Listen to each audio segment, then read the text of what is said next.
Shalom. Shalom. Selamat hari Minggu, Bapak Ibu Saudara sekalian. Kembali kita akan beribadah dari rumah saja bersama-sama. Siapkan hati kita untuk memuji muliakan Tuhan, untuk mendengarkan firman Tuhan. Mari kita berdoa. Kami siap Tuhan memuji muliakan nama-Mu dimanapun kami berada saat ini. Tuhan, berkumpul dengan keluarga kami masing-masing, di rumah kami masing-masing. Jamah setiap kami, urapi setiap kami, buka hati dan pikiran kami memuji, memuliakan, untuk mendapatkan kesan dari firman yang disampaikan oleh Tuhan. Kami siap. Di dalam nama Tuhan Yesus kami berdoa. Amin. Mari siapkan hati kita untuk memuji, memuliakan Tuhan.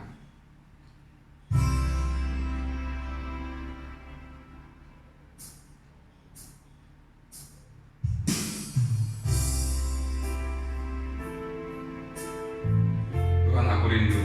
Tuhan, aku siap. Dan Tuhan, penuhi hati kami dengan roh-Mu, Bapa.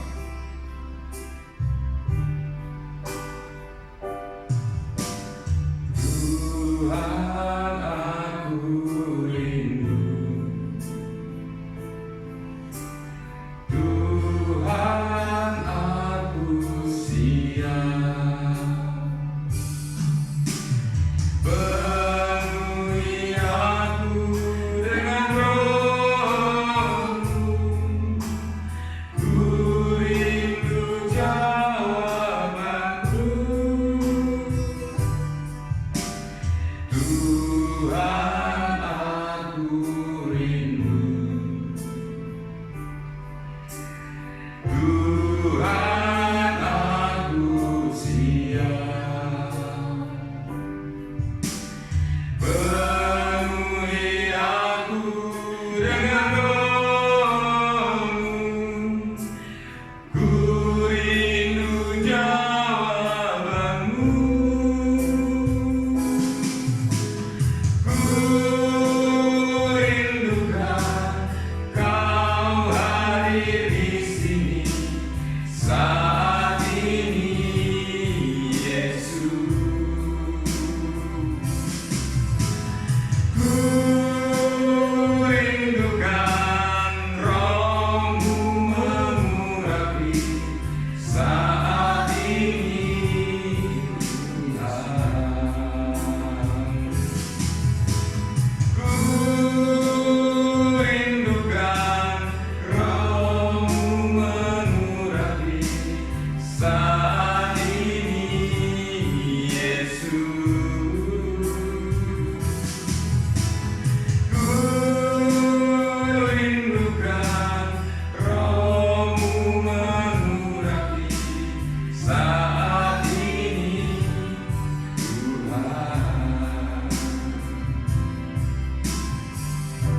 Yesus.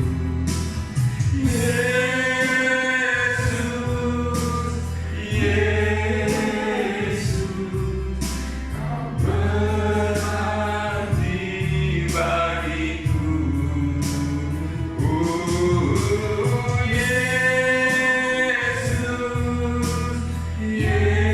Yesus, Kau segalanya bagiku. Sekali lagi Yesus.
Salam sejahtera Bapak Ibu yang dikasihi Tuhan Yesus Kristus, semua jemaat Tuhan dan dimanapun saudara-saudari yang mengikuti ibadah singkat pada pagi hari ini, kiranya rahmat Tuhan turun bagi kita semua. Mari berdoa. Kami bersyukur kepada Allah di dalam nama Tuhan Yesus Kristus, Allah yang setia memelihara kehidupan kami. Turunlah rahmat-Mu kepada setiap kami yang beribadah di tempat kami masing-masing. Kiranya urapan dari tempat yang maha tinggi melegakan hati kami, supaya berkat Tuhan turun atas setiap kami, baik melalui pujian, teristimewa melalui pemberitaan firman Allah. Karena itu bekerjalah Roh Kudus bagi kami semua. Di dalam nama Tuhan Yesus, Allah sumber berkat hidup dan keselamatan, kita mengucap syukur dan sambut firman Tuhan. Haleluya. Amin. Roh Kudus dijanjikan. Yohanes 14 ayat 15 sampai 26. Kita baca bersama ayat ini. Yohanes pasal 14 ayat 15 sampai 26. Saya akan bacakan. Jikalau kamu mengasihi aku, kamu akan menuruti segala perintahku. Aku akan meminta kepada Bapa dan Ia akan memberikan kepadamu seorang penolong yang lain, supaya Ia menyertai kamu selama-lamanya, yaitu Roh kebenaran. Dunia tidak dapat menerima Dia, sebab dunia tidak melihat Dia dan tidak mengenal Dia. Tetapi kamu mengenal Dia, sebab Ia menyertai kamu dan akan diam di dalam kamu. Aku tidak akan meninggalkan kamu sebagai yatim piatu. Aku datang kembali kepadamu. Tinggal sesaat lagi dan dunia tidak akan melihat aku lagi. Tetapi kamu melihat aku, sebab aku hidup dan kamu pun akan hidup.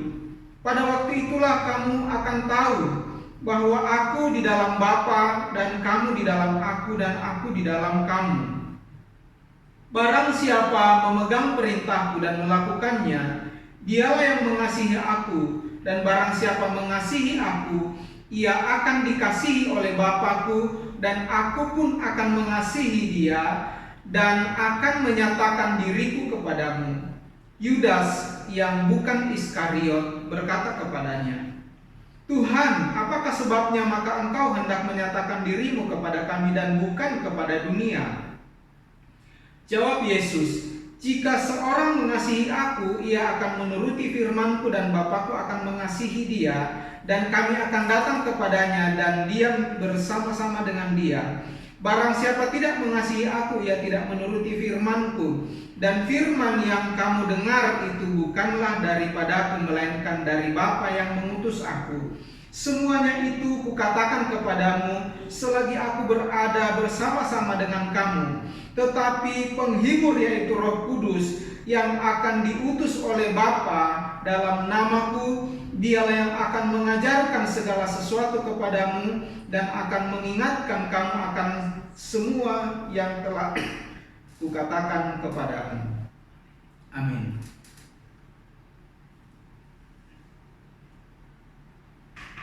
Di dalam kitab Kisah Para Rasul ayat 1 sampai ayat yang ke-8, Yesus berulang-ulang kali menegaskan 3 hal. Yang pertama yaitu Kristus, Yesus Kristus, dan yang kedua adalah karya Roh Kudus, dan yang ketiga kerajaan surga. Sebelum penyaliban, Yesus berkata kepada para rasul bahwa satu saat dia akan pergi, tetapi dia tidak akan meninggalkan mereka sebagai yatim piatu. Tetapi Yesus berkata, aku akan mengutus seorang penolong bagimu, yaitu Roh Kudus, yang akan menggantikan posisi Yesus Kristus dalam karya Allah. Dari yang kelihatan menjadi karya roh, dengan maksud supaya Roh penolong ini, yaitu Roh Kudus, ada pada kehidupan orang percaya, menolong orang percaya untuk memahami, mengenal, mempercayai, merasakan bahwa Allah benar-benar hidup dan Allah itu ada. Dikatakan Roh Kudus itu akan menjadi penolong, akan menjadi pendamping, yang akan menyertai murid-murid, yang akan menyertai orang percaya, dikatakan pada ayat yang ke-16, selama-lamanya. Roh Kudus yang diutus oleh Allah, yang akan diutus oleh Yesus Kristus bagi umatnya ini, dikatakan akan tinggal diam di dalam kehidupan para murid, di dalam kehidupan orang percaya, dan dia akan menyertai selama-lamanya. Berbeda dengan kisah di Perjanjian Lama. Dalam kisah Perjanjian Lama, seorang dipenuhi oleh Roh Kudus pada saat orang itu hendak dipakai oleh Allah untuk menyatakan kuasanya. Dikatakan Roh Kudus itu atau penolong itu akan tinggal diam di dalam kita. Sehingga dikatakan di dalam 1 Korintus pasal 3 ayat 16, tidak tahukah kamu bahwa tubuhmu adalah bait Roh Kudus dan Roh Kudus Allah diam di dalam kamu.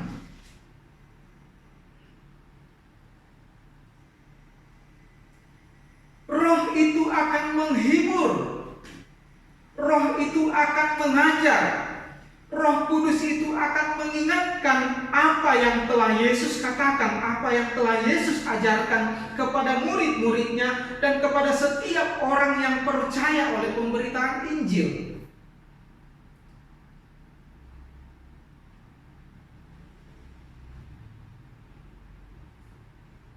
Ayat 26. Akan tetapi penghibur, yaitu Roh Kudus yang akan diutus oleh Bapa dalam namaku, dialah yang akan mengajarkan segala sesuatu kepadamu dan mengingatkan kamu akan semua yang telah kukatakan kepadamu. Jadi Roh ini bekerja dari dalam kehidupan kita untuk mengingatkan pikiran kita, untuk menyadarkan hati kita bahwa Allah telah berkarya di dalam kehidupan Yesus Kristus bagi setiap orang yang percaya kepada Dia.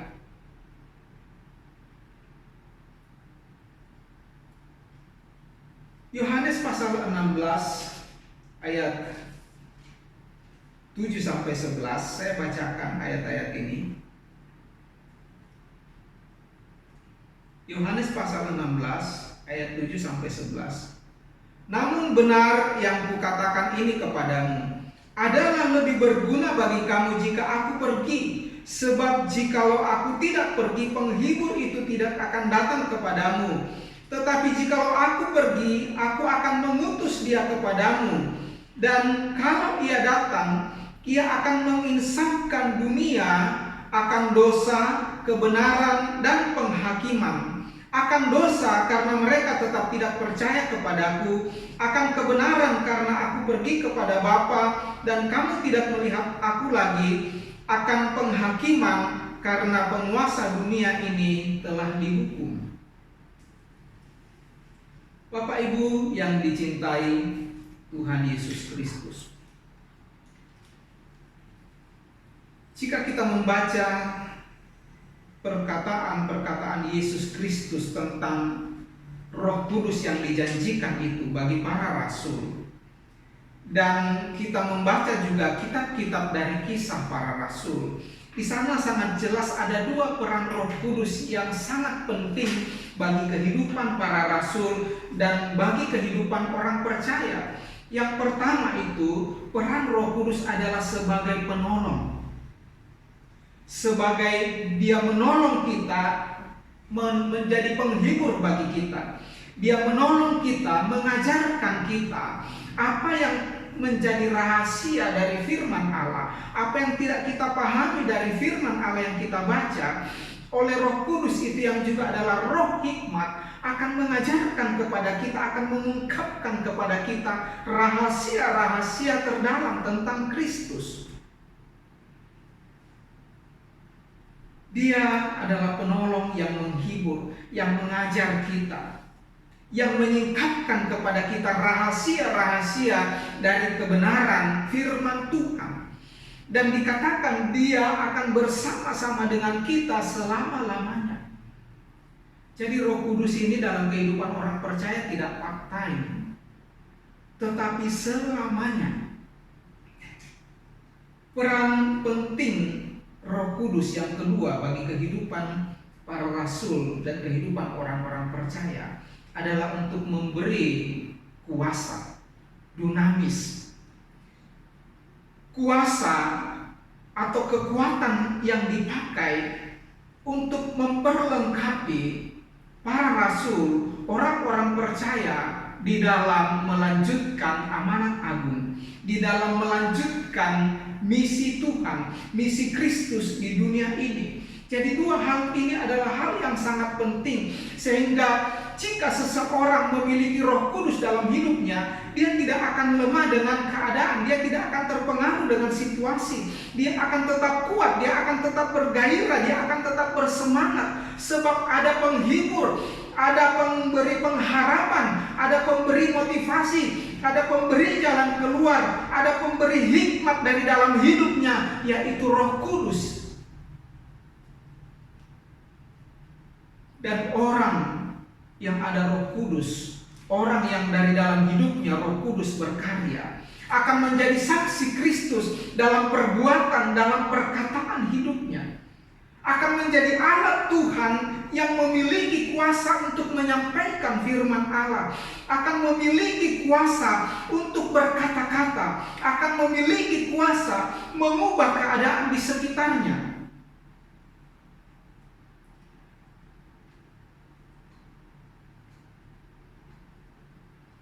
Sebab Roh Kudus dikatakan di dalam ayat 26, tetapi penghibur yaitu Roh Kudus akan diutus oleh Bapa dalam namaku. Dialah yang akan mengajarkan segala sesuatu kepadamu dan akan mengingatkan kamu akan segala yang telah kukatakan kepadamu. Pasal 16 ayat yang ke-11. Mulai ayat yang ke-8. Dan kalau ia datang, ia akan menginsafkan dunia akan dosa, kebenaran, dan penghakiman. Bapak Ibu yang dikasihi Tuhan Yesus, murid-murid pada hari Pentakosta telah menerima baptisan Roh Kudus, sekaligus mengalami kepenuhan Roh Kudus, sehingga mereka mengalami karya Allah dalam hidupnya. Mereka telah melihat penggenapan perkataan Yesus Kristus.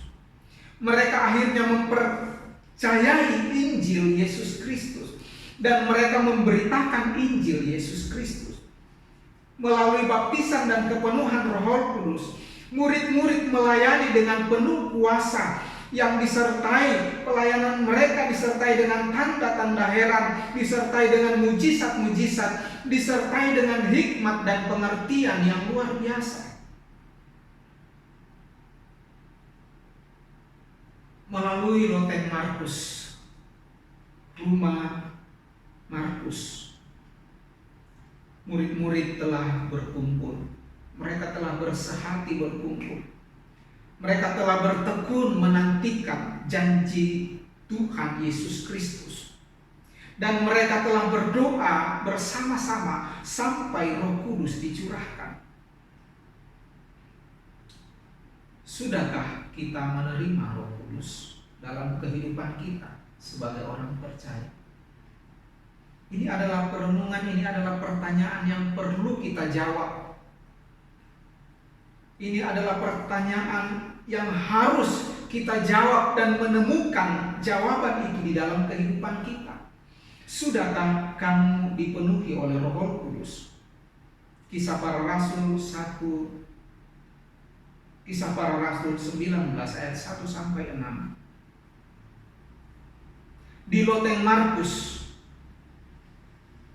murid-murid memperoleh pencurahan Roh Kudus. Artinya, untuk menerima pencurahan Roh Kudus dalam kehidupan kita, dalam hidup kita perlu memiliki loteng doa. Di manakah kita menemukan tempat kita untuk berdoa, untuk menemukan, untuk menerima pencurahan Roh Kudus bagi kehidupan kita? Yang pertama, hidup kita harus menjadi rumah doa. Keluarga kita harus menjadi rumah doa. Gereja kita harus menjadi rumah doa. Fasilitas yang kita miliki harus menjadi rumah doa. Usaha kita dan seterusnya harus dan dapat menjadi rumah doa bagi kita untuk memperoleh pencurahan Roh Kudus, untuk memperoleh jamahan Roh Kudus.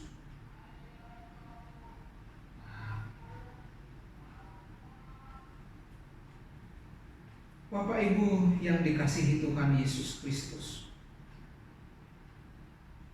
kehadiran Roh Kudus dalam hidup kita adalah keadaan yang sangat penting.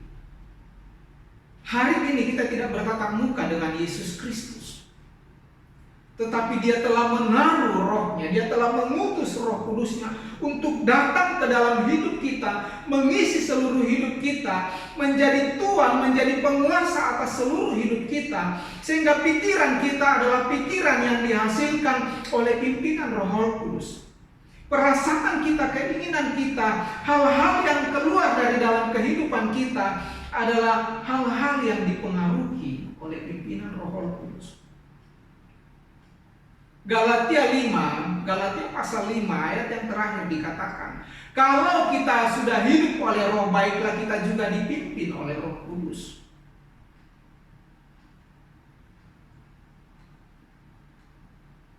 Tanpa Roh Kudus, maka doa-doa kita seringkali menjadi doa-doa yang tanpa jawaban. Tanpa Roh Kudus, tidak mungkin orang menjadi percaya kepada Kristus dan karyanya bagi dunia ini. Tanpa Roh Kudus tidak ada kuasa dalam pelayanan kita, dalam penginjilan kita. Tanpa Roh Kudus dalam kehidupan orang percaya, mustahil melihat tangan Tuhan yang kuat bekerja atas kehidupan seseorang. Tanpa Roh Kudus, mustahil ada pertobatan. Saya membacakan kisah para rasul Yohanes pasal 16 ayat 12 sampai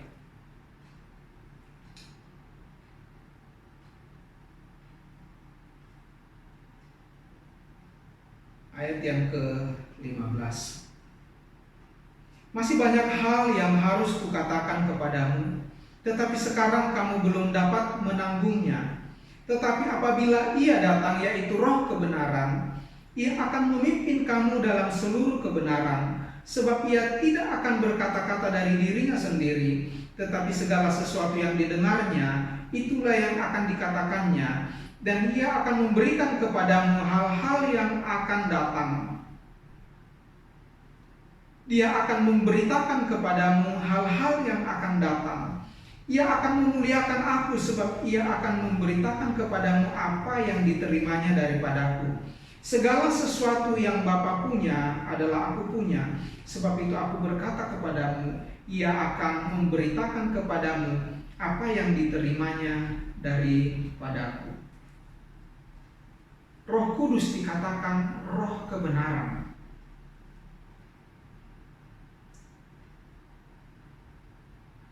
Sebab yang dikatakan adalah, yang disampaikan adalah hati Kristus, hati Allah. Sebab ada roh lain, roh pendusta, roh iblis, roh setan. Karena itu orang percaya akan dibedakan oleh karya roh yang terpancar dari dalam kehidupannya. Kiranya melalui hari pencurahan Roh Kudus, tepatnya pada hari ini, kiranya setiap orang kudus dapat membawa satu pertanyaan ke dalam hidupnya. Sudahkah aku menerima Roh Kudus dalam hidup? Sekiranya Bapak Ibu menyadari dan memperoleh jawaban bahwa Roh Kudus belum ada di dalam kehidupan kita, Roh Kudus belum ada di dalam kehidupan saya, maka mari dengan rendah hati, situasi yang masih membatasi kita untuk melakukan banyak aktivitas adalah kesempatan yang sangat indah yang Tuhan berikan, supaya kita naik ke loteng doa kita, mulai merendahkan hati, mulai berdoa untuk menerima baptisan Roh Kudus, untuk menerima kepenuhan Roh Kudus, supaya setiap janji-janji Allah melalui firman-Nya bagi kita akan digenapi atas kehidupan kita. Kiranya Allah sumber berkat hidup dan keselamatan mengasihi, memelihara, dan memberkati hidup kita melalui kepenuhan Roh Kudus pada pagi hari ini, di dalam nama Tuhan Yesus Kristus. Sebelum kita mengakhiri ibadah singkat ini, di dalam doa-doa kita, mari bersama-sama nyanyikan satu pujian dengan apakah ku balas kasih-Mu Tuhan.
Sungguh benar ya Bapa, kami tidak dapat membalas segala kebaikan Tuhan yang telah kami alami sepanjang hidup kami.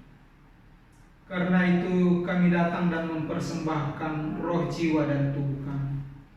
Biarlah menjadi persembahan yang kudus yang hidup di hadapan Tuhan. Pada pagi hari ini setelah mendengarkan firman-Mu Tuhan, biarlah Roh-Mu mengoreksi masing-masing kami. Biarlah Roh-Mu menerangi kegelapan dalam kehidupan kami, supaya kami dapat menemukan jawaban apakah hidup kami telah dipenuhi oleh Roh Kudus. Karena itu ya Bapa, melalui firman-Mu pada pagi hari ini, Biarlah menyadarkan setiap kami, biarlah membuka kehidupan masing-masing kami, supaya kami dapat menerima baptisan Roh Kudus, kami dapat menerima kepenuhan Roh Kudus. Hamba berdoa buat setiap orang-orang kudus-Mu dimanapun yang mendengarkan pemberitaan firman ini. Jika di antara mereka belum menerima baptisan Roh Kudus, belum menerima kepenuhan Roh Kudus, hamba berdoa kiranya Roh Allah sendiri berkarya atas kehidupan mereka, menarik mereka, membawa mereka ke loteng doa, supaya mereka bertekuk lutut, supaya mereka sujud di hadapan-Mu ya Bapa, memohon hati murah Allah, supaya mencurahkan rohnya kepada setiap orang-orang kudus-Mu yang dengan rasa haus dan rindu untuk dipenuhi oleh Roh Kudus-Mu. Di dalam nama Bapa, Putra dan Roh Kudus, di dalam nama Tuhan Yesus Kristus, kiranya Roh Allah tercurah atas kehidupan umat-umat-Mu dimanapun mereka ada. Terima kasih Bapa. Pada pagi hari ini kami juga berdoa kiranya rahmat Tuhan turun atas setiap orang percaya di seluruh muka bumi. Rahmat Tuhan turun atas setiap hamba-hamba Tuhan dimanapun Engkau tempatkan untuk melayani. Hamba berdoa kiranya rahmat Tuhan turun ke atas setiap orang-orang yang siang malam tak henti-hentinya berdoa kepadamu, mengharapkan tangan murah Allah, mengharapkan hati murah Allah, berkarya bagi seluruh bumi, teristimewa di tengah-tengah menjangkitnya virus yang mematikan sampai hari ini. Kami berdoa kepadamu ya Allah yang mengatur waktu dan masa, kepadamu ya Allah yang berdaulat penuh atas segala situasi yang terjadi dalam kehidupan umat manusia. Turunlah pengasihan dari Allah Bapa bagi orang-orang kudus. Jawablah setiap doa-doa orang-orang kudus. Berkati bangsa Indonesia. Kiranya damai sejahtera yang dari Allah turun. Berkati pemimpin-pemimpin bangsa dengan hikmat dan kebijaksanaan. Urapi setiap aparat yang bertugas, aparat keamanan. Juga kami berdoa buat para medis yang tak henti-hentinya bekerja sampai hari ini untuk menghidupkan orang-orang yang sedang terinfeksi.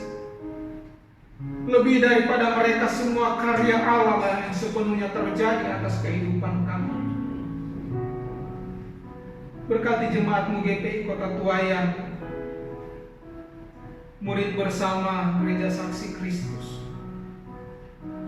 Berkati setiap pasangan suami istri dengan bahagia, sukacita dan sejahtera.